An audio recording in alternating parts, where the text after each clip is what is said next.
Hey friends, and welcome to the Happy Hour with Jamie Ivey podcast. I'm your host, Jamie, and I'm so glad you're here.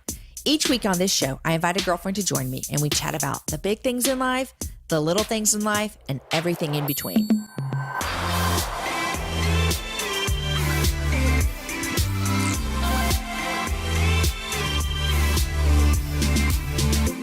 For a healthy and delicious snack that lets your kids explore, play, and be their best, you've got to try Go-Go Squeeze. Go-Go Squeeze is made from 100% all-natural fruit with no artificial anything. Nothing but orchard fresh apples and other wholesome fruit, all in a squeezable pouch that's ready to go wherever they go. Seriously, guys, they're so ready to go wherever they go. My kids take them in their lunches. They take them to baseball practice, to basketball practice, at night after dinner when they're still hungry. There's over 25 tasty varieties kids will love and that you can feel great about as well. Go-Go Squeeze Fruit on the Go pouches. Find them in the applesauce aisle today. Guys, you are listening to episode number 182, and my guest is Emily Thomas. If you've ever spent your life trying to look as though you have it all together, hello, all of us, me included, you're going to love Emily. She's done acting this way, and so she created a space where we can all admit that we're struggling and that we need each other and need Jesus on her podcast, Mom Struggling Well. Emily and her family live in the Dallas area where she's mama to 2 kids that joined her family through adoption. The way that she speaks about her relationship with her daughter and how she's fostering it, even when it's hard, spoke to my heart so greatly. Emily also shares with us her crazy story about her first marriage that you're not going to believe how it went down. Throughout her whole story, she reminds us of how much God was with her in the midst of her suffering and pain and fear. If you are feeling as though you are not usable by God because of things in your past, you're going to be encouraged today as you listen to Emily share her story with us. At the end of the show, we have a great discussion about what is true about God versus what we feel about God. And I think that this is a huge struggle for so many of us. And you will be thinking about this conversation for a while after this show. You guys, if you're not joining us over at the Happy Hour Facebook page, you're basically just missing out. Go to jamieivey.com/Happy Hour Facebook and you can join there. It's a fun place to discuss the show with other listeners. All right, friends, here is my conversation with Emily. Hey, Emily, welcome to the Happy Hour. Hi, I'm so glad to be here. It's fun to have you here in the studio talking today. And people may know you online. I'm sure that they do. Mom Struggling Well. But give us a little snippet real quick into what you do. Well, right now I have a podcast and it is mainly for moms. I dealt with infertility for like 6 years. And when I finally got kids, it wasn't as fantastic as I thought. And even if I try to pretend like everything's fine, I'm not that good at it. And so I figured I might as well go with it and say, not in a negative way, but in a real way, holy cow, this is hard. And I'm not that good at it. And I don't really like doing things I'm not good at, but I can't get out of this. So I might as well basically interview women as a cry for help. That's why I knew I liked you, because you were like, I'm just going to be real about it. And I'm just going to be real and say, this is hard. Mm-hmm. So I have a small suspicion that people love that, because I know from my own life that people love it actually when the walls come down and you're like, hey, here's who I am. Yeah. The good and the bad. Let's try to be more like Jesus together. Because then you can get past it. Yeah. If you spend all your time pretending, that takes all your energy and you don't get to really know yourself or other people. Yeah. But I feel like if you just get it out and say, and not in a negative way, I think it's hard because you can go the other way and say, oh, my kids are the worst. Well, that's not accurate. Your kids are kids and they're people and you're people. But you can talk about what's hard and then move on to what's great. You know what I've learned as my kids have gotten older? So you have a 9 and a 5? Yeah. 9 and 5, boy and girl. Mm-hmm. Both joined your family through adoption. Am I right? Okay. Mm-hmm. Well, my kids, 14, 12, 12, 10. Okay. So bigger kids. Yeah. You know what I started to learn more as they got older is when they were younger, I'm like, oh my gosh, these kids are so hard. Like, this is so hard. Da, da, da, da. They this, they that. And then as they got older, I started to realize, wow, I'm actually a hard mom sometimes too. And I started to think like, wow, what does it look like through their eyes? That sometimes I'm having a bad day and they probably wish they had a blog and they could write like, my mom is the worst. No kidding. And then when they say, oh, how could you be that way? I think, well, that's so disrespectful. Well, they're just trying to, my husband's really good at saying you need to let them be people. Cause I just think of them as kids who, I don't know. It's just hard to let them have their opinions when it is, they aren't positive towards you. Yeah. And you're like feeding them and keeping them alive. Like, yes, I want them to be thankful and not, whatever. I give you a house. and a bed and Christmas gifts. Yeah. My husband, Aaron, and I just had a conversation recently. And like I said, the older my kids have gotten, the more I've realized that they may not like me some days, and, but I also start to see some of my negative tendencies that I hate. Like, I think the best thing is when they're there and you know what they are, because it's better for me if I find them other than when Aaron is kind of pointing them out to me, because then I get kind of, well, let me tell you what your negative qualities are, right? Yeah. So you see them in when your kids do them? No, I see them in myself. Okay. Like I would think, oh my gosh, you're making me so angry.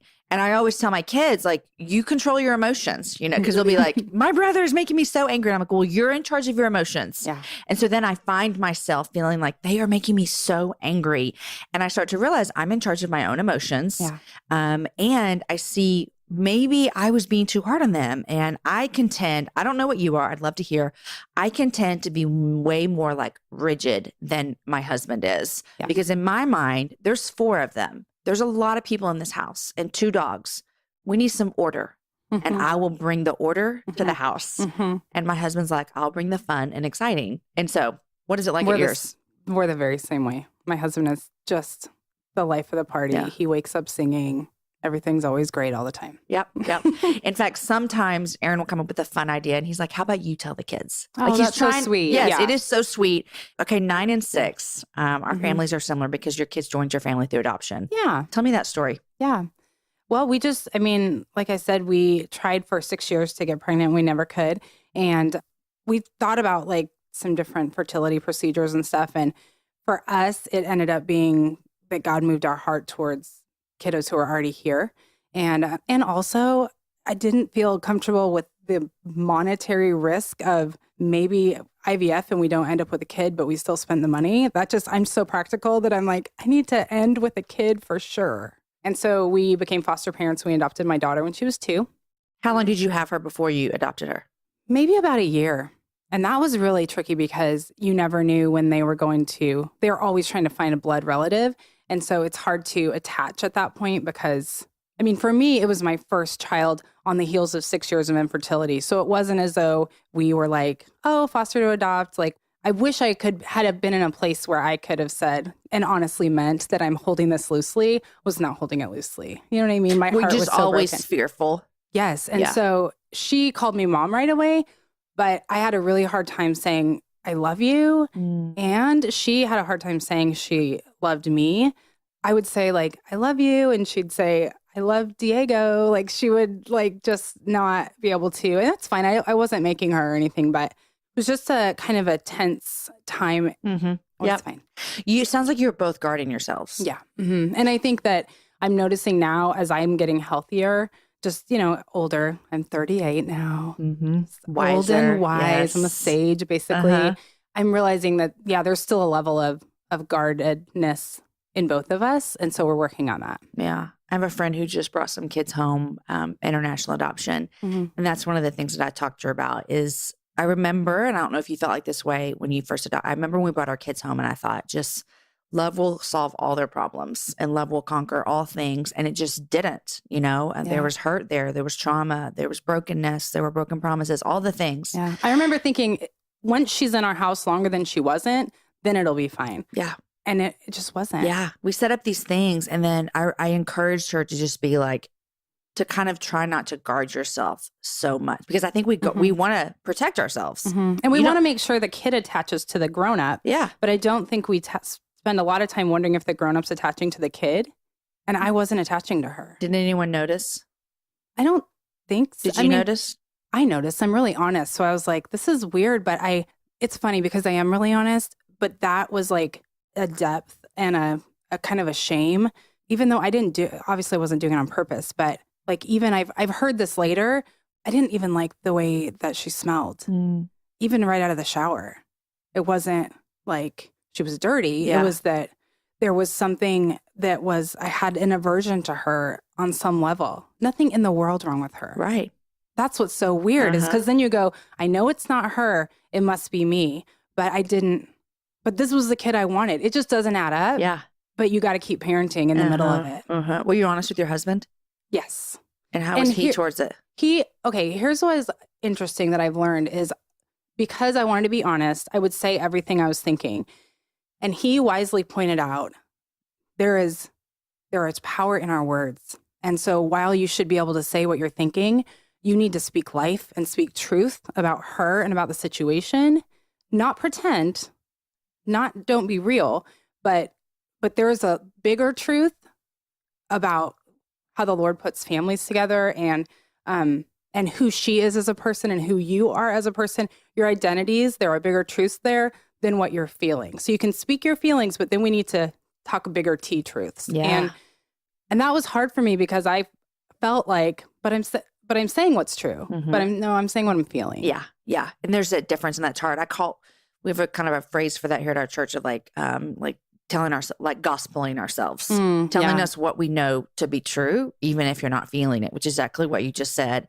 And I think that we have to do that in lots of different stages of life. And I think what you're touching on that sounds so crazy to some people is that you think that that's not going to be a problem in parenting. Well, especially not because you really, really, really wanted them for so long. Yeah. And I'm sure you thought, I went through all of this. Yeah. So you said you're getting healthy. What does that look like? Okay, so I tend to be, I don't know if you like the Enneagram. That's the one with the 1 through 9. I just took the tests over Thanksgiving and I read the book. Okay, yeah, and that's about as far as I am too. It's as far as I've gotten. But I'm a 1 and I tend towards perfection and like you were talking about, rigid. And when I feel threatened or unhealthy, I get more rigid and more perfectionistic. And so my daughter is an 8. I just figured this out and it was really helpful for me. And she doesn't care about feelings. She doesn't care about details. She's like basically feels like the opposite of me. And so part of getting healthy is acknowledging that my way is not the only way. I'm a little old to realize that, but here I am. And I think I didn't realize that in my marriage because my husband is so flexible that I didn't have to realize how tricky I am to be around sometimes. But my daughter was very helpful in pointing that out. Yeah. So also for me, I love acts of service and she loves quality time. And so we just understanding how we're different. And then for me going, Lord, help me see her like you see her because I am honestly, I've got nothing. Like I do not see the redeeming qualities. I know they're there, but my goodness, I'm at a loss. And so he really has helped me. The other thing is like she loves animals and I could care less about animals. Right. So things like that are just, we are like ships in the night. And I think at first I really bucked against that because I wondered like, what is wrong with the situation? But then I realized like, she's a means of grace in my life, teaching me a great deal and me for her, but I've got to just quit pushing against it so hard. And so like, for example, we read Harry Potter together because she is obsessed with Harry Potter. And we do a lot of coloring together because it like calms us both down. She has some anxiety. So just things like that. We're both in counseling, not together, just separately, just as a, I don't know, an investment in who we are. And then after we're done, we go have a Frappuccino and we just sit and talk about usually animals. I love it. I'm a big fan of counseling. And I think I say that all the time on here because there is a wrong stigma that, don't tell anyone you're in counseling. And I tell everyone that I'm in counseling. It's good. I'm not in there right now at this moment, but I might be tomorrow. I was yesterday. Yes. And, my kids are, and my husband's been, and it's just a great little safe place. I always tell people too, when they bring kids home from hard places to find a good counselor. Yeah. Just get that extra person in their life. Yeah. And I think at first I thought, oh no, is she going to think she's messed up if she goes to a counselor? But then I realized kids don't think counseling. Kids don't know that. They don't think that. No. We've been told that as adults. Exactly. And thankfully I was already going. And so to her, it's just something that I do. And then I get to go have a coffee. You get to go do, she gets to go do what mom does. Yeah. Great. So good. Okay. Emily, you told me when we talked about you coming on is that you have a kind of a crazy story with a first marriage. Do you talk about this a lot publicly? Not a whole lot. Okay. Okay. Can we talk about it today? Yeah, it's fine. Okay. All right. So give me a little bit about how long ago, give me the big overhead view, because I don't even know what questions to ask you about this. Yeah. When I was in college, I decided, because again, very perfectionistic and rigid, I was going to go to college in 4 years because that's what you do. And then after college, you get married. Well, unfortunately, towards the end of my 4 years of college, I didn't have a boyfriend. That was not. You said unfortunately. Well, because that wasn't part of the plan. Part of the plan. Yeah. And so I wasn't just like I wasn't like determined to get a boyfriend, but that was kind of in the back of my mind. I met this guy. I was working at a coffee shop and he was on vacation here he lives overseas, and he was gorgeous. I mean, everything. He was like absolutely gorgeous, beautiful. And anyway, we started talking and it was really great chemistry. He got my number and the next day we went out and we got engaged. The next day? Yes. You're lying to me. I wish I was lying to you. I can't even believe it's a thing that is a true story. I've never, ever heard anyone say that in my entire life. It was like Frozen, when Anna gets... When I saw that on the big screen, I was like, no. You're like, that, they took my story. Yeah. Okay, so you get engaged. And so... I didn't even know his last name, and we were engaged. And you weren't drunk? Oh, no. There was I don't mean that as a silly question. No, I mean, I'm just saying there's no like... Honestly, I really love the Lord. Yeah. It felt so real. Yeah. And honestly, I really had a misunderstanding of when marriage makes you okay and a man makes you okay. And so I really wanted love, and by all intents and purposes, all appearances, it seemed great, other than the fact that it had been less than 24 hours. Right. But and how old were you? 22. So very wise. A little less wise than we are now, almost 40. Slightly. Yes, slightly. And so, you said that, you'd been in school almost 4 years, you didn't have a boyfriend. Do you think that you, without knowing it, felt so as if this was going to complete you? Oh, 100%. Oh, you even knew, like, this is what I need in my life. Well, I knew I needed it, but I didn't know that I think I wouldn't have articulated that. But yes, it was like a compulsion. Like, I have to have this to be okay. So you meet this guy, you get engaged, and then what? And then I graduated because it was around graduation time. Did you tell your parents? Yeah. They weren't thrilled. Yeah. And my mom, I think my mom like kind of threatened him once when I wasn't in the room. Like, I will come get you. Yeah. I remember telling my parents some crazy things in my life and how they looked at me they were so angry. And at the time I thought, you guys are so old and uncool and all the things. And now that I have kids, I'm like, oh, I know why they were angry. Yeah. So you're finishing college. Yeah. So we got married and we moved to the country where he lives. And how long was that after you met in the coffee shop that you got married? A couple weeks. Okay. Couple weeks. Mm-hmm. But you graduated? As you do. Oh, yeah. I graduated because that was part of the plan, yes. Right? So graduated, moved, and I did not know until we got there that there were some severe mental health issues, and I was incredibly isolated.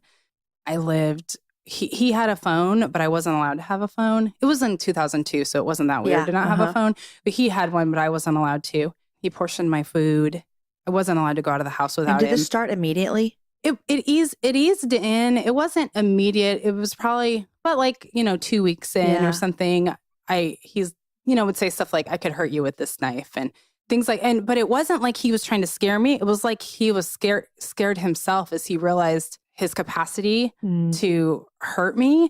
And I was like watching him realize that it was, and then I found out like he used to hurt animals and he was incredibly abused himself. And so it was just really scary because I didn't know what the number to 911 was in this country. Like I was completely trapped and there was a lot of spiritual abuse. So anytime the Bible was opened, it was, submission and all that kind of stuff. And you were a Christian. Yes. And so was he, yeah. And anyway, when I went to our pastor and I said like, hey, I feel really afraid of him.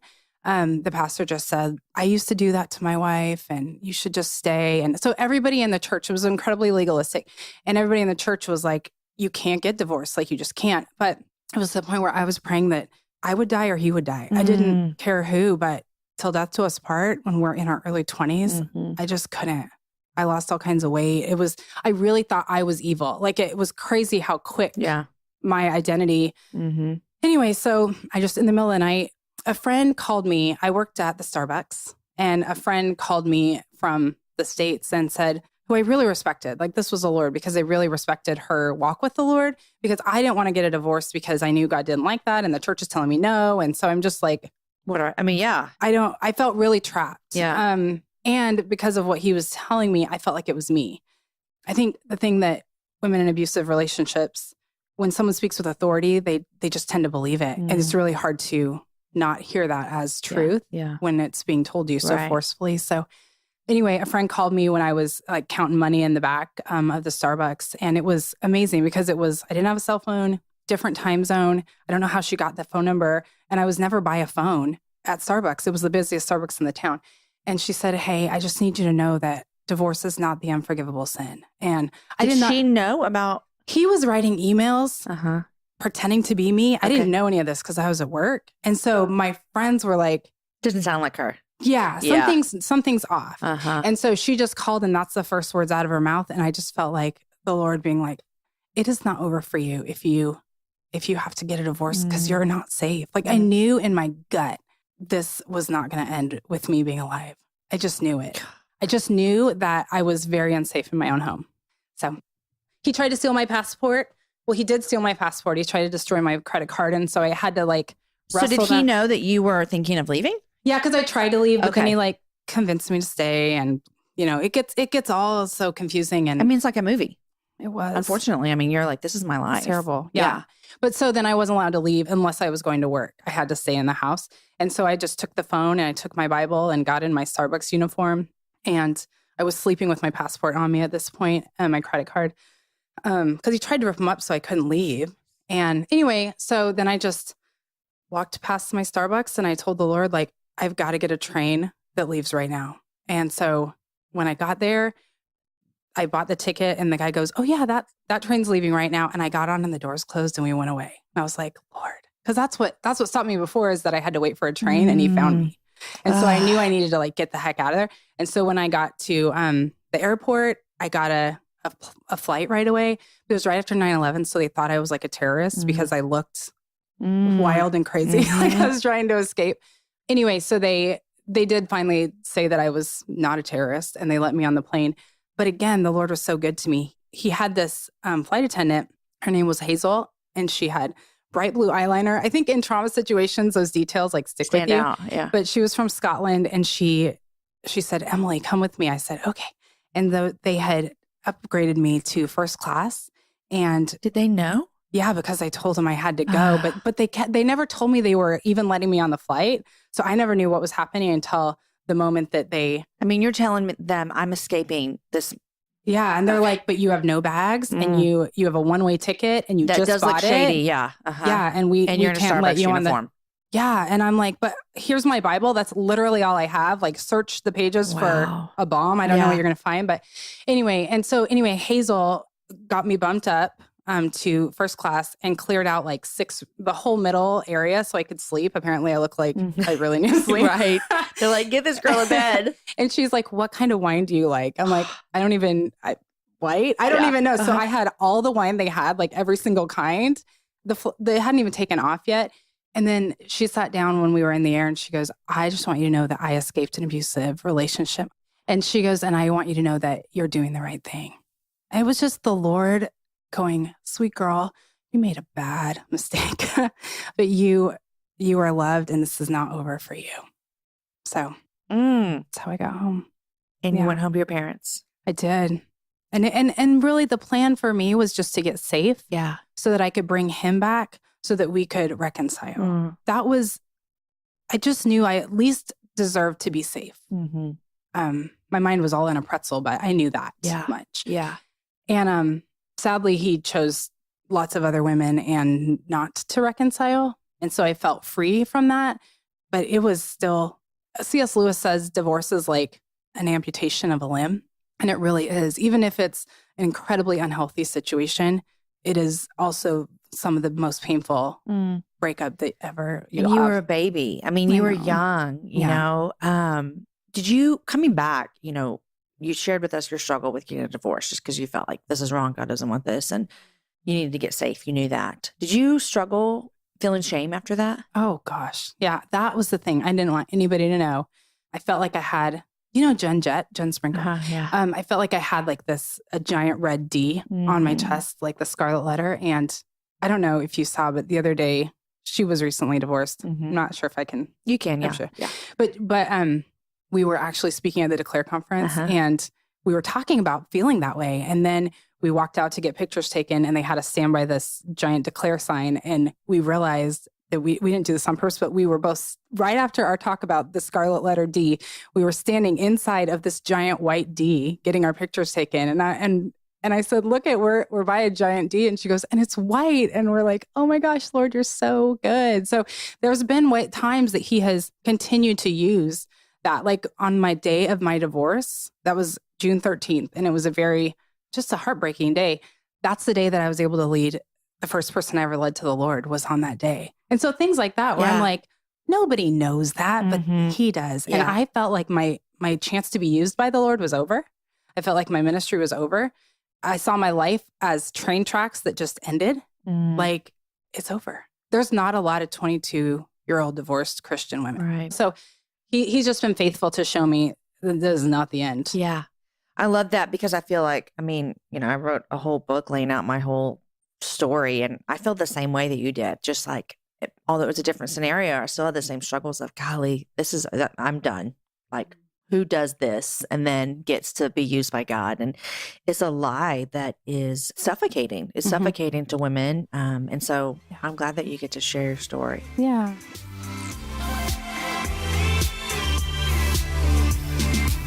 Okay, guys, I know that you're enjoying my conversation with Emily, but I want to stop real quick and thank two sponsors that make this show possible.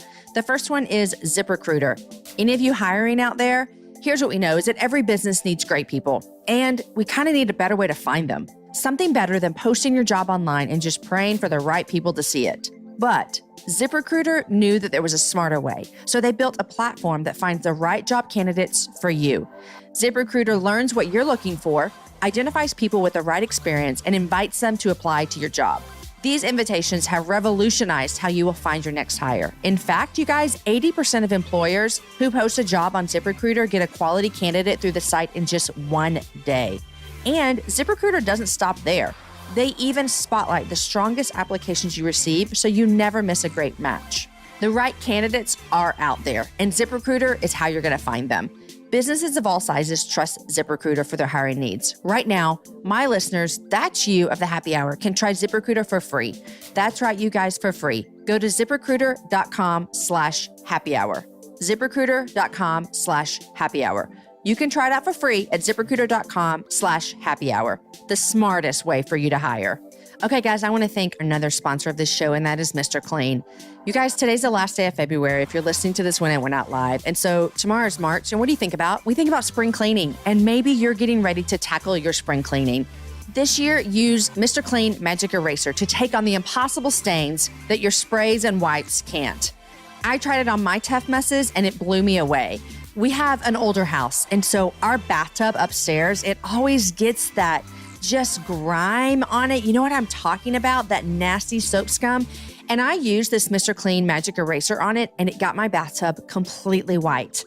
All you have to do is wet it under the tap, give it a squeeze, and it's ready to erase. And because it cleans with water alone, here's one of my favorite parts, you guys. You don't have to worry about harsh cleaning fumes or scents. If you're about to take on your spring cleaning, you should definitely try Mr. Clean Magic Eraser. It makes cleaning your toughest kitchen and bathroom messes fast and easy. Check out MrClean.com/podcast to see more ways the Magic Eraser can help you knock out impossible messes all around the house. All right, friends, here is the rest of my conversation with Emily. You and I both do podcasts, and so it's fun to have a podcaster on the show, by the way. Yeah. I'm sitting here like setting up the stuff and giving you your microphone, and you're like, I know what I'm doing, Jamie. But on your podcast, you want to start doing some devotional stuff. And it maybe think about it even just now when we were talking about like just like the freedom and the whole body and everything. And before we started recording, we were talking about women like studying the Bible and being in the Word and encouraging them to do that.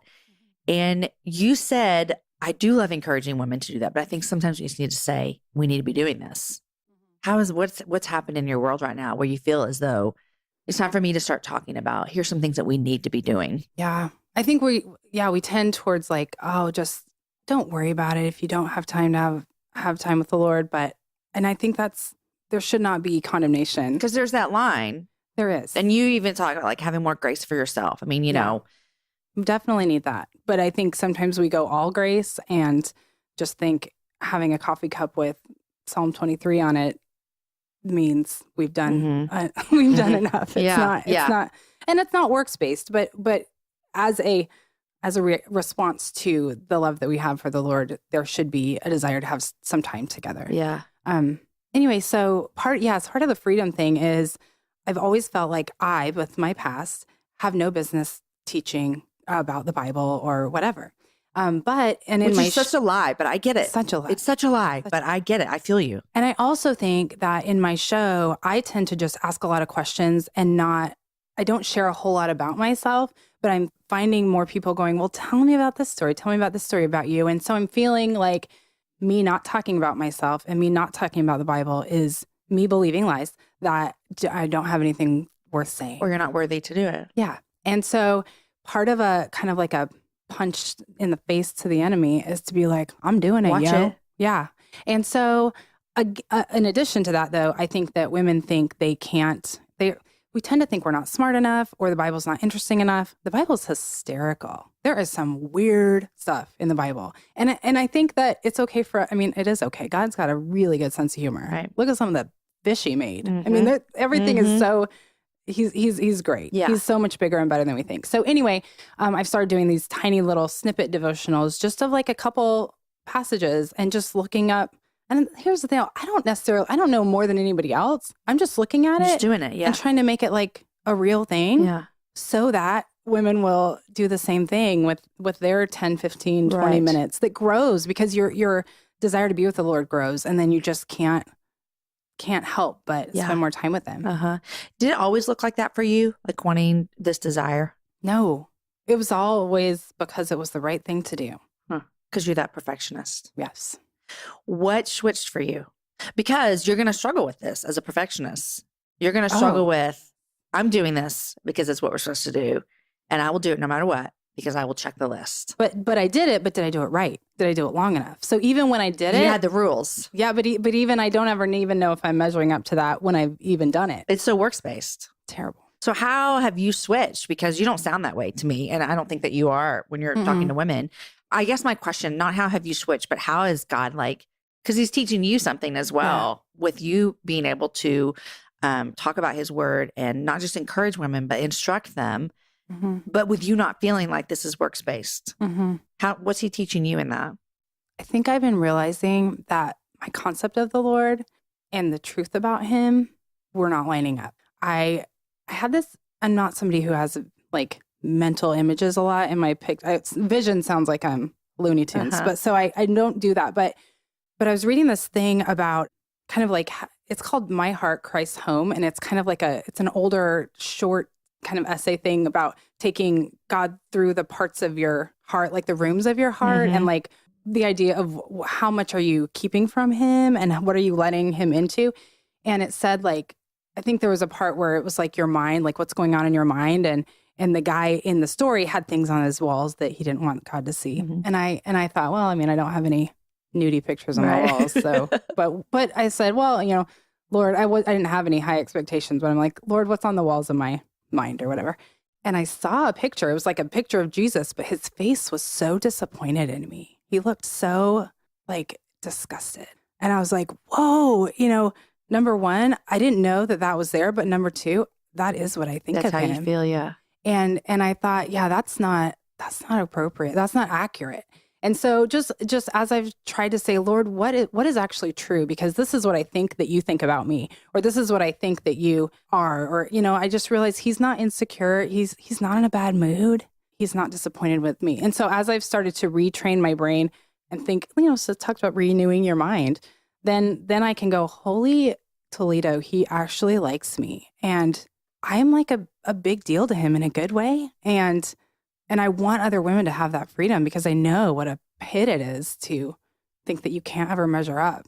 Because you can't ever measure up. But there's a freedom in knowing that, I don't know. It's like full circle what we talked about earlier with your daughter about not relying on your emotions and your feelings, but reminding yourself of what is true. Yeah. And I think that what you were just talking about, that I'm like, man, how many times have we all felt like we've let God down? Yeah. We've disappointed him.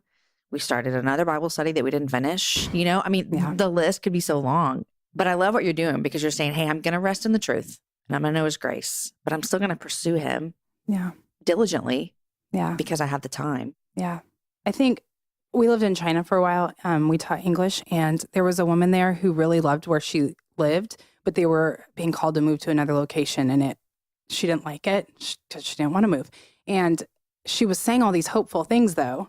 And I said, hold it, because you really don't want to move. So why are you saying all those things? And she said, oh, those are all statements of faith, not of feeling. And I was like, oh my gosh. So that just really, because I feel like if you're saying things you don't feel, then you're a liar. But turns out, like we talked about earlier, there's a bigger truth, right? And so that's kind of what was the pivot for me. I'm going to go out on a limb here and say the last 10 years, it seems to me as though you have grown more to teaching yourself to believe what God says about you to be true, in spite of any insecurity or fear that you might have. Well, because I made such a mess of it. I didn't have a choice, And if you look at the Bible, there are a bunch of jacked up people. Making stupid choices. Really dumb. Yeah, I know. I kind of am drawn to those people because I'm like, okay, I get Peter's you. my favorite. I get you. Peter is a good one. Yes. Jonah complaining about the Lord saving people. Yeah, I love it. I know. I always go back to David and I'm like, man, you were like king and you're so dumb. Yeah. So stupid. Yeah. But it's just because they're just people just like we are. Yep. And then God is still so faithful, and these are like saints of the faith, and the church was built on their beliefs, and Christianity started. Okay, Emily, I always ask people 3 things they're loving and what they're reading. I'm reading, it's about solitude. I think it's called Silence and Solitude by Ruth Barton. Okay. About finding God in the silence. Yeah. What's it look like to listen to him? Are you good at getting silent and still? Yeah, me neither. No. I get nervous. But there's something called Lectio Divina. Have you heard of that? No. It's kind of like where you read a small passage and then you kind of listen for what pops out, and then you talk to God about that specific thing. It's more like a specific conversation. Right. And that has been incredibly powerful for me. So that's what I'm reading. It's on my nightstand. I love it. And Harry Potter. Well, yeah, Harry Potter. What Harry Potter are you We're in? on 5. I'm trying to pump the brakes for her, and so I make her read it with me. And she's like, she secretly loves it, but she acts like she hates going that slow. Of course. Okay, so that's what you're reading. That's what I'm reading. Okay, what are you loving? I got new jeans recently. Okay. Jeans are hard, Jeans are so hard. Yeah. What kind are they? These are Madewell. I really like them. My girlfriend Noelle loves Madewell. Are they high? High-waisted? They're high, and they're like special pockets that help you with your tummy. Pockets? The pockets are somehow like Spanx-ish. Okay, Madewell jeans. Anything with thumbs. Okay, so I noticed your sweater has the thumb hole. Love them. I don't like those. Okay. They make me feel, you're going to think this is funny. They make me feel confined. I don't like feeling confined. Even sometimes when we lay in bed, Aaron will put his arm around me and I'm like, you've got to move that because I feel like you're trapping me. And so when my thumbs are in there, I feel trapped. Okay. I know I'm weird. No, my husband sometimes will feel that way about his wedding ring. And all of a sudden he takes it off and puts it on the table really fast. And I just roll my eyes were you feeling a little? We got a little panicky. This is Those forever. rings are scary. Okay, so. But I love it because I love heavy blankets. You feel warm and safe. Yeah. Isn't that funny? Yeah. I got a new bag from Better Life Bags. Oh, I love them. Yes. And the bottom of it, it's over there, but the bottom of it has leather patchwork. A patchwork of leather on the bottom. Did you design it? I did. Okay. So tell where we can find your show on iTunes, obviously. Okay. Just Mom Struggling Well. Mom Struggling Well. Yeah. How long have you been doing it? I think 2 years now. I was trying to think. Do you love podcasting? I love it. Okay. Oh my gosh. Even my husband's like, you are such a better mom now. I'm like, oh, well, thanks. Everyone just gives me all their opinions and advice. It's so helpful though, for reals. Yeah. And I like your show title too, Mom Struggling Well, because I want to struggle well in this lifetime. I know I'm going to struggle, and I want to struggle well because I want that to be said of me. And I know that God says that we're going to struggle, and it's like thinking of legacy. Yeah. I didn't want to have a mom podcast though. I didn't even love being a mom, but I felt like the Lord was like, listen, you're able to say real things in a way that for some reason makes people laugh or feels kind of light. So you're going to do this mom podcast. I'm like, can't we call it Women Struggling Well? Or he's like, no, this is what you're doing. For reals. Okay, so any crazy thing happened in 2018 for you? We're going to start doing like those, like a quarterly retreat. Who's we? Me and my husband. We're just switching off. We're getting a hotel room for like an Airbnb for 2 nights. And then he'll take half the time and I'll take half the time. And you're not watch the together? kids. No, but I mean, just like a silent, like this is based on that. Okay, tell me more because I'm confused. You're not getting away together. No, like he is such a accommodator. He's in the moment. Like he never gets time by himself. He gets up and spends a lot of time with the Lord each morning, but he's not a planner. Mm-hmm. He doesn't get to do stuff he loves. And so he's gonna take like a day and just spend doing whatever he wants, like in quiet at this place. And then I'll watch the kids, and then it's like a budget way to do it, right? Yeah. And so then I'll go and he'll watch the kids. And for me, it's to plan my show and to just spend some time. I'm sure I pray a lot about guests and direction and all the things about that. And so just want to get some clear vision and some time with him. And I always think, I'll do that when ... And that never happens. Yeah. So I'm going to get those on the calendar. We're doing one in a couple weeks. And so I'm hoping to do 4 of those Just this around year. Dallas. Yeah, just I finding love it. super fun Airbnbs. Yeah. And then I'm going to take my daughter to Lost Pines for her 10th birthday. We want to do like rite of passage birthday thing. So that's kind of what we have. I love that. Yeah. Emily, thank you for coming on the show. It's been so fun. I know that so many women are encouraged and inspired and pointed to Jesus. That's what we want. So thank you. Awesome. Spring is here, you guys, and that means that spring cleaning is here as well. This year, I tried Mr. Clean Magic Eraser, and it worked like magic. It cleaned the tough stuff that my sprays and wipes couldn't get, like burnt-on stains on my stovetop and that stubborn ring around my bathtub. It was so easy to use. You just wet, squeeze, and it's ready to erase. See what cleaning wonders it can do for your home by visiting mrclean.com/podcast. Friends, I told you that you would love Emily. This conversation is an encouragement to all of us about God persevering us in the midst of hardships and how God can use us even when we feel unusable. Also, anyone relate to her when she said that her concept of the Lord and the truth of the Lord were not lining up? I feel like that is so true for all of us, and I loved hearing her encourage us in that. You guys, my latest book, If You Only Knew, is my story of finding freedom and believing that God could use me even though my stories in my past brought shame.